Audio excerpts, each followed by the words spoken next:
Եվ հանքարդյունաբերության միջև փոխկապակցության վերաբերյալ։ Քանի որ այսպես կոչված պատասխանատու հանքարդյունաբերողները, որոնք պատկանում են գերմանական, ամերիկյան, անգլիական, ռուսական ընկերություններին, այսօրվա դրությամբ այդպես են շահագործում իրենց հանքերը, որ այլևս դրանից հետո որևէ տնտեսական գործունեություն հնարավոր չէ իրականացնել։ Օրինակ, Թուխմանուկի հանքավայրը մեր գյուղում ամերիկյան ընկերություն, օրինակները բազմաթիվ են եւ դրա օրինակներից մեկը դեռ նաեւ ամուսարի վերաբերյալ։ Որովհետև դրանից հետո այդ տարածքներում այլևս ոչինչ չի աճելու, ոչինչ հնարավոր չի իրականացնել, տնտեսական որևէ գործունեություն հնարավոր չի իրականացնել, բացի այն արտակարգումից։ Սա է պատճառը նաև աղտոտման, անպատասխանատու հանքարդյունաբերության, որը այս պահին հենց հիմա իրականացվում է եւ աղքատության միջև։ Փոքրիկ մեկնաբանություն, եթե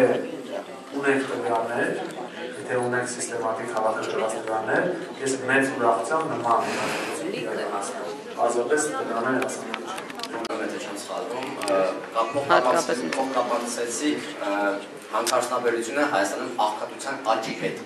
Այ կարող եք հիմա շատ հակիրճ ուղղակի ներկայացնել։ Ինչով է հանքարդյունաբերությունը այսօր Հայաստանում գործող վիճակում հանքարդյունաբերությունը նպաստում աղքատության աճին։ Շնորհակալություն հարցի համար, եթե նայում եք այսպես մարզային տվյալներով, այդ կապը կա, պարզապես կապը վիճակագրորեն բավականաչափ ուժեղ չի։ Դրա համար ինչ ենք անում, եթե վերցնում ենք աղքատության մակարդակը աշխատողների մոտ եւ ոչ աշխատողների մոտ, այդ տարբերությունները ակնհայտ են։ Մյուս կողմից գնում ենք միգրացիայի եւ հանքարդյունաբերության ուսումնասիրությունը կապի ուսումնասիրությանը եւ տեսնում ենք, որ միգրացիան ըստ էության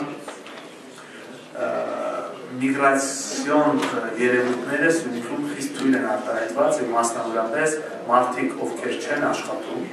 Սյունիքում, նրանց ստացված տրանսֆերտները շատ ավելի քիչ են, քան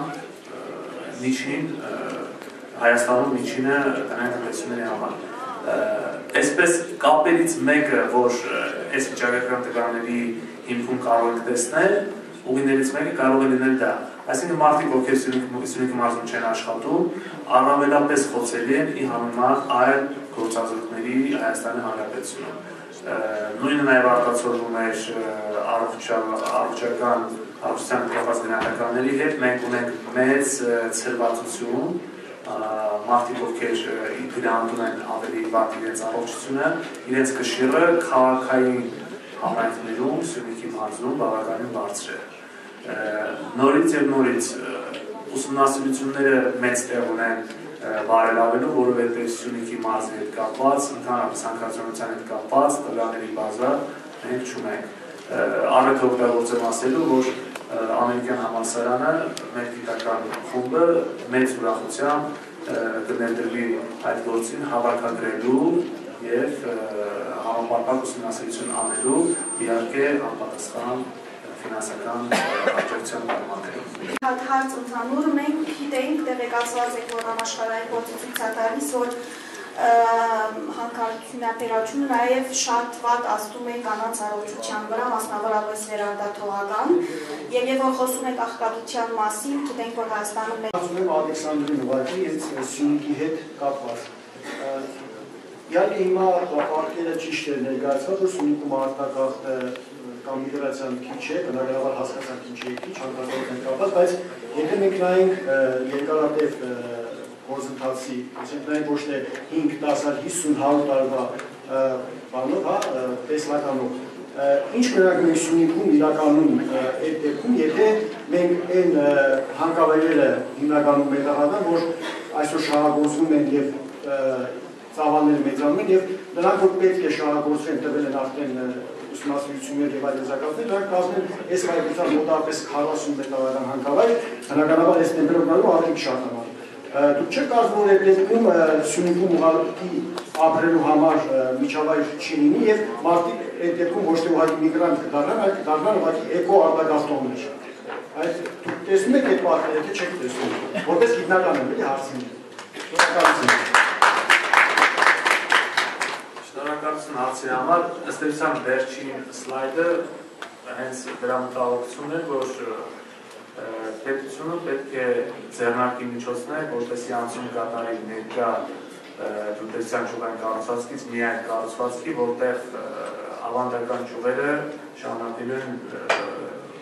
իրենց դոմինանտ դերակատարությունը ունենալու։ Այս առումով կարող եմ ասել, որ այդ վտանգը բավական մեծ է եւ հենց դա տեսնելով ես վերել եմ փորձում եմ կապել միգրացիան հանքարդյունաբերության հետ եւ եթե մարդկանց սոցիալական կապիտալը թույլատվող ժամանակի մեջ իրենք չեն կարողանալու արտագաղթել, նրանք հատկապես դառնում են սոցիալապես խոցելի ժամանակի ընթացքում, երբ որ հանքարդյունության ծավալները փոքրանալու են։ Կոնկրետ կանխատեսումներ անելու համար, թե ինչ կլինի 5, 10, 15 եւ 20 տարի հետո, դրա համար պետք է հանքարդյունաբերության խնդիրները ուղղակիորեն վերհանող տվյալների բազա, որը Հայաստանը այս բանում չունի։ Ես օգտագործում եմ 5 տարբեր տվյալների բազաներ, բայց դրանց մեջ կան հարցեր, որոնք առողջապահության են վերաբերում են միգրացիային եւ այլն, բայց մենք չունենք հարցանության համար նախատեսված տվյալների բազա, որը կընդգրկի 3-ից 5000 մարդիկ, որտեղ մենք կարող ենք հարցակումներ անել եւ նաեւ իրականացնել կանխատեսումներ։ Պատասխանը այսքանով։